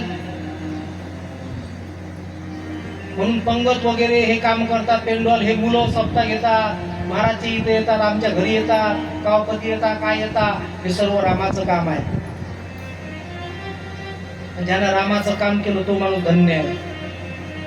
इथं झाडपूस करणारा मुलगा जरी असेल तरी तो रामाचं काम करून राहिला. रामाच्या कामाचा चान्स मिळतच तर नाही राजा, आणि मिळाला तर तोही नाही करायचा. अरे किती किती किती. निषादराज म्हणाला, प्रभू कोणाकडून मरतात? अरे प्रभू तर सर्वांना मारणार आहे, पण राम काज शनभंगू शरीरा. सर्व निषादांना बोलावलं, हे निषादांनो या, सभा भरली. आपापले शस्त्र घरातून बाहेर काढा, तलवार, भाले, धनुष्यबाण सर्व सज्ज करा. आपल्या प्रभूला मारण्याकरता भरत सैनिक घेऊन येत आहे. आपल्या नगरीपासून काही अंतरावर आहे, मला निरोप भेटला. आणि ऐकून घ्या, तुमच्या आणि माझ्या जीवनामध्ये हे सर्वात मोठी सुवर्ण संधी आहे. हे संधी जो गमावील त्याच्यासारखा मूर्ख नाही कोणी. हे संधी सोडू नका, हे संधीचं सोनं करा. या संधी कोणती आहे माहित आहे निषादांनो? कोणती संधी आहे? युद्धामध्ये मरण. युद्धामध्ये मरण हे पवित्र मानल्या जातं शास्त्रानुसार. भारताच्या लढाईवर तिथं जो सैनिक मरतो तो सैनिक मानवंदना देण्याच्या लायकीचा असतो. त्याला सर्व देश सॅल्यूट करतात, कारण तो आणि त्याला वीरगतीला प्राप्त होती. कोणती? वीरगती. सैनिक हा वीरगतीला जातो, तो महान आहे. युद्धामध्ये मेलेला जीव महान आहे. म्हणून निषादराज सांगून राहिले आपल्या त्या निषादांना, हे निषादांनो, ही संधी गमावू नका. का? युद्धामध्ये मरण. गंगेचा किनारा, तिथं गंगा आहे. युद्ध कुठं होईल? गंगेच्या किनाऱ्यावर होईल. युद्धामध्ये मरण, गंगेचा किनारा, क्षणभंगूर शरीर. जे शरीर वाचवण्याचा तुम्ही प्रयत्न करसाल, कदाचित एखादा माणूस तुम्ही शरीर वाचवण्याचा प्रयत्न करताल तर हे क्षणभंगूर आहे. हे कधी मरण सांगता येणार नाही. हे कधी मरण सांगता येणार नाही. मग आज येईल याला मारा, आज मारा याला. क्षणभंगूर शरीर, युद्धामध्ये मरण, गंगेचा किनारा, क्षणभंगूर शरीर आणि रामाचं काम. एवढे मुद्दे आहेत. हे संधी गमावता काय? नाही, हे संधी गमावू नका. आपल्या प्रभूचं नाव करा आणि मेल्यानंतर कीर्ती होईल. दोन्ही इकडून फायदे आहे. काय म्हणाला? दोन्ही इकडून फायदे आहे. मेलो तरी कीर्ती होईल की याच्यासारखे भक्त होऊन गेले नाही, मोक्षही प्राप्त होईल आणि कीर्ती होईल याच्यासारखा भक्त होऊन गेला नाही, आणि जिवंत राहिलो तरी सर्व लोक डोक्यावर घेऊन नाचतील आपल्याला की प्रभूसाठी यांनी दुश्मनांचा वध केला, छोट्याशा सैनिकांनी डोक्यावर घेऊन नाचतील आणि प्रभूचं काम असंख्य पुण्याची कमाई होईल, म्हणून तयार राहा. गोस्वामी तुलसीदासांनी ते वर्णन लिहिलं याच्यामध्ये. समर मरण पुनी सुरसरी तीरा, समर मरण पुनी सुरसरी तीरा, समर मरण करी गुरबंधारा, समर मरण सरी गुरबंधारा, समर मरण पुनी सुरसरी तीरा, समर मरण पुनी सुरसरी तीरा, समर मरण पुनी सुरसुनिधारा, समर मरण पुनी सुरसुनिधारा. राम काज भंगु शरीरा, राम काज भंगु शरीरा, समर मरण पुनी सुरसरी तीरा, ओ समर मरण पुनी सुरसरी तीरा. श्री राम जय राम जय जय राम, श्री राम जय राम जय जय राम, श्री राम जय राम जय जय राम, श्री राम जय राम जय जय राम, श्री राम जय राम जय जय राम. तो निषादार आपल्या निषादांना काय म्हणतो? समर मरण, समर म्हणजे युद्ध, समर मरण कोणी सुरसरी तीरा, सुरसरी म्हणजे देवाची नदी म्हणजे गंगा, सुरसरी तीरा. किती सुंदर लिहिलं, चौपाई खूप सुंदर आहे. समर मरण, समर म्हणजे युद्ध, समर युद्धामध्ये मरण, कोणी सुरसरी तीरा, सुरसरी म्हणजे देवाची नदी गंगा, तिच्या तीरावर सुरसरी तीरा. राम काजू म्हणजे रामाचं कार्य, सनभंगू शरीरा आणि सनभंगूर शरीर. असं आहे, एवढे फायदे. निषादांची सेना म्हणाली चला महाराज मरून जाऊ आज, पण भरताला गंगेचा तीर पार करू देऊ नाही. मरून जाऊ पण भरताला गंगेचा तीर मी पार करू देऊ. निघाले निषाद. का हो निषादाला हृदयाला धरलं प्रभूनी? तो खालच्या जातीचा होता, पण प्रभूंनी गड्याला लावलं. तो भक्त होता. मी सांगून गेलो तुम्हाला, प्रभूजवळ जात नाही, त्यांना भक्ती पाहिजे. उच नीच काही नेने भगवंत, इष्टे भाव भक्ती ते कोणिया, इष्टे भाव भक्ती ते कोणिया. मीराबाई साठी, मीराबाई साठी, मीराबाई साठी, मीराबाई साठी घेतो प्याला दामाजीचा झाला पाडेवार. काही नेने भगवंत, इष्टे भाव भक्ती देवनिया. फक्त भक्तिभाव पाहतो देव जात पाहत नाही. निषाद निघाले, गंगेवर सभा भोगली. म्हणे निषादांनो सर्व जहाज बुडून टाका नदीत, सर्व जहाज म्हणून टाक. हे सैनिक तिकडे नाही गेलं पाहिजे.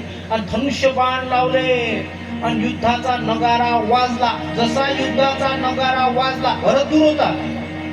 जसा युद्धाचा नगारा वाजला, एक मनुष्य डाव्या बाजूनं शिंक दिली त्यानं एका माणसाने. अरे वा, शुभ आहे. शिंक दिल्याबरोबर शुभ आहे, आपण युद्ध जिंकू. ही शुभ लक्षणाची निशाणी आहे. युद्धाचा डंका वाजल्या, डाव्या बाजूने शिंक दिली, शुभ लक्षणाची निशाणी आहे. आपण युद्ध जिंकू, भरताला हरवून टाकू, झालं निश्चित. पण एक म्हातारा माणूस म्हणाला, गड्यो थांबा, ही जी शिंक दिली याचा अर्थ तुम्ही जो कळला तसा होत नाही. मला वाटते माझ्यानुसार. तुम्ही सांगा. निषादराज होते हे. निषादराज याचा अर्थ असा वाटते माझ्या विचारानं, म्हातारा माणूस, की भरत हा रामाचं वैर करण्याकरता आला नाही असं मला वाटतं. रामावर प्रेम करण्याकरता आला अशी याचा अर्थ निघतो. युद्धाचा प्रसंग येणे नाही असं याचं उत्तर निघतं. आणि मग निषादराज म्हणतात, हे वृद्ध तो माणूस होता त्यांना, हे श्रेष्ठ पुरुष बरोबर आहे. आणि घाईनं केलेलं काम हे कधी विज्ञान सांगता येणार. घाईनं केलेलं काम चांगलं नसते. बरं झालं तुम्ही मला टच मारला. आणि भरत जर राम भक्त निघाला तर मग तो अनर्थ होईल. राम भक्तावर आपण आणि शस्त्र उगारायचे. थांबा निषादांनो, तुम्ही इथंच थांबा, मी पुढे जातो आणि भरताच्या मनाचा कल पाहतो आणि तिथून तुम्हाला इशारा करून आणि मग तुम्ही निर्णय घ्या. निषादराज निघाले.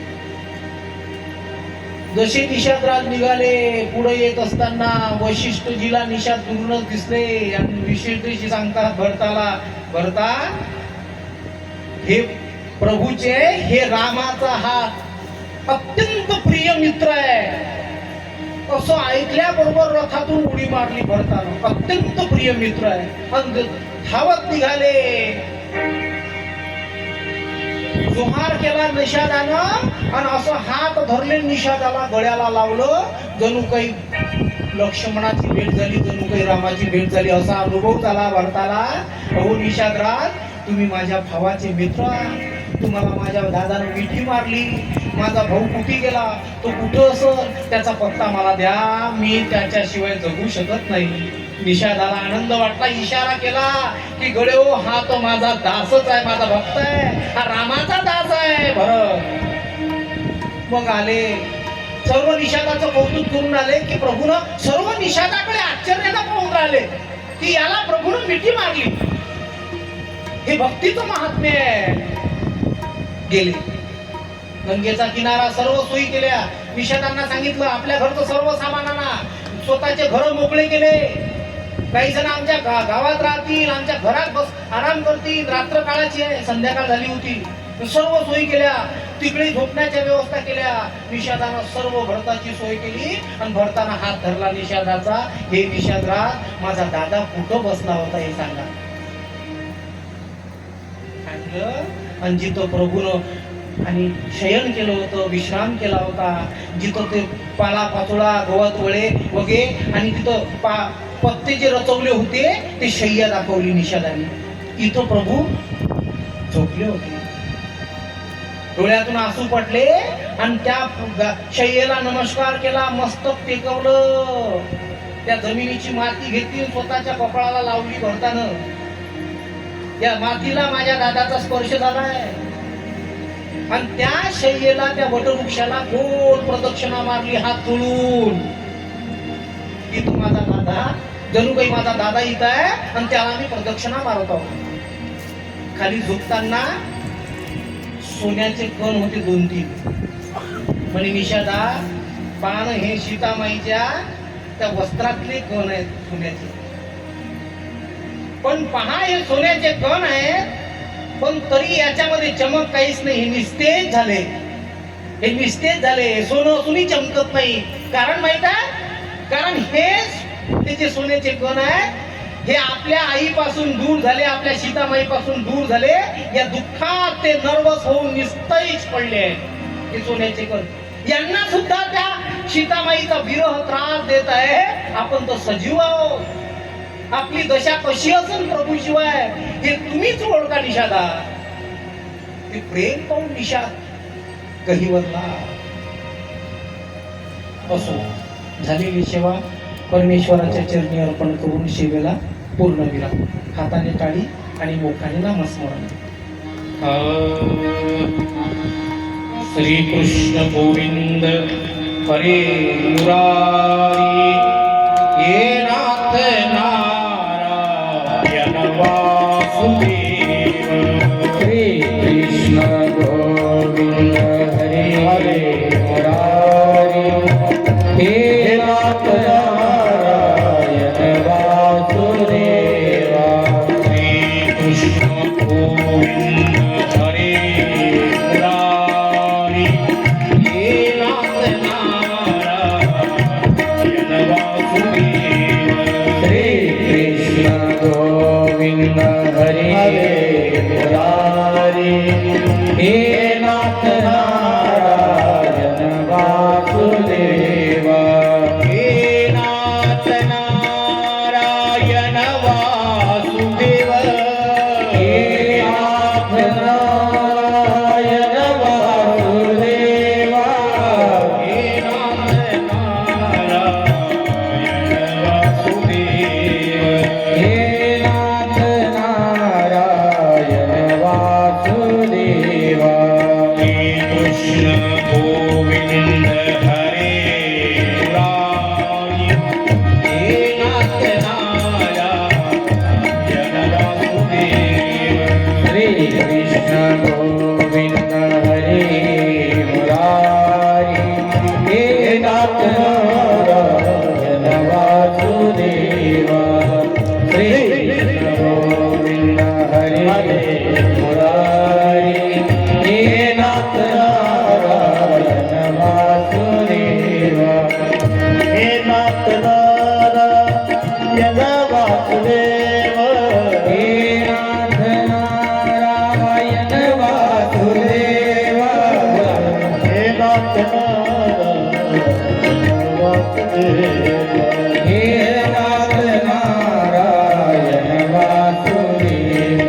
श्री कृष्ण गोविंद हे मुरारी हे नाथ नारायण वासुदेव. श्री कृष्ण गोविंद हरे मुरारी हे नाथ नारायण वासुदेव. राधे राधे श्याम राधे कृष्ण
आरती श्री रामायण जी की आरती श्री रामायण जी की गावत ब्रह्मादिक मुनिनारद वाल्मीक विज्ञान विशारद सुख संकालिक शेष अनुसारद बरनी पवन सुत कीर्तन की ओ आरती श्री रामायण जी की आरती श्री रामायण जी की गावत वेद पुराण अष्टदश सौ शास्त्र सब ग्रंथन को सब रस मुनिजन धन संतन को सरबस सार अंश सम्मत सब की आरती श्री रामायण जी की आरती रामायण जी की भावत सतत शंभु भवानी मरुघट संभव मुनि विज्ञानी व्यास आदि कबीर वर्ज बखानी काकभूषुंडी गरुड़ की आरती श्री रामायण जी की आरती श्री रामायण जी की कलिमल हरनि विषय रस भीति शुभंग श्रृंगार मुक्ति जुगल की कलन रोग भव मुनि अभीति तात मात सब बिनि तुलसी की आरती श्री रामायण जी की आरती श्री रामायण जी की छत्राणि भुजानि हुंकार मदनी परिडळमळ भूमंडळ सिंधूजळ गगनी फळकडिले ब्रह्मांड लाभी त्रिभुवन कुलवरणी शायर पावनी जय देव जय हनुमंता तुमचेणी प्रसादी मिलो आता जय देव जय देव दुमली पाताळे उठला परिशब्द धरला धरणी धर्माने केल कडकडीले पर्वत उडगण उच्चील रामी आम्हाला साधकी बोध जय देव जय देव जय श्री हनुमंता हनुमंता तुमचे प्रसादी लाभले आता जय देव जय देव झाले लोकांगण वंदिन चरण डोळ्यान पाहिण रूप तुझे प्रेमी अलंकीण आनंद भूषण भावे वाळीन म्हणेन तमेव माता पिता तमेव बंधु सखा तमेव विद्या तमेव सर्व मम देव देव आयुष वाचा सिद्धि स्वामी कुला वात गुरुवा रोड्य नारायण ज्योति समर्पया नम केशव राम नारायण कृष्ण राम वासुदेव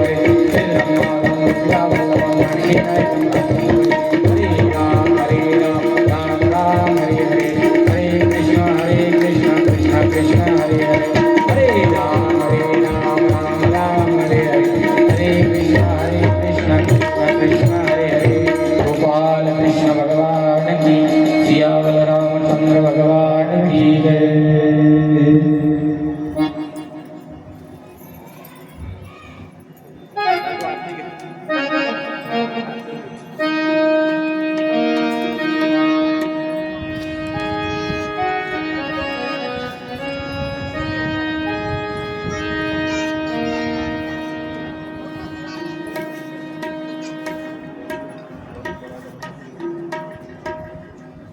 वाटा बघा.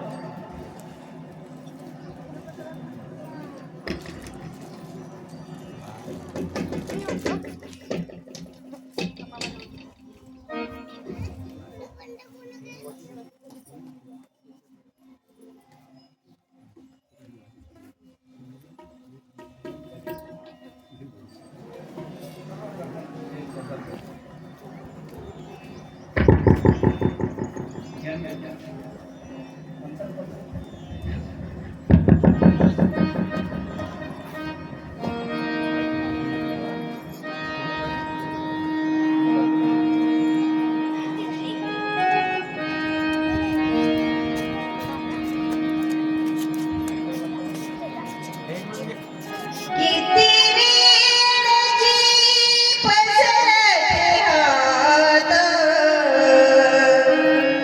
किती वेळची पसरते हात, ह्या प्रसाद पंढरीनाथ, ह्या प्रसाद पंढरीनाथ.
Kita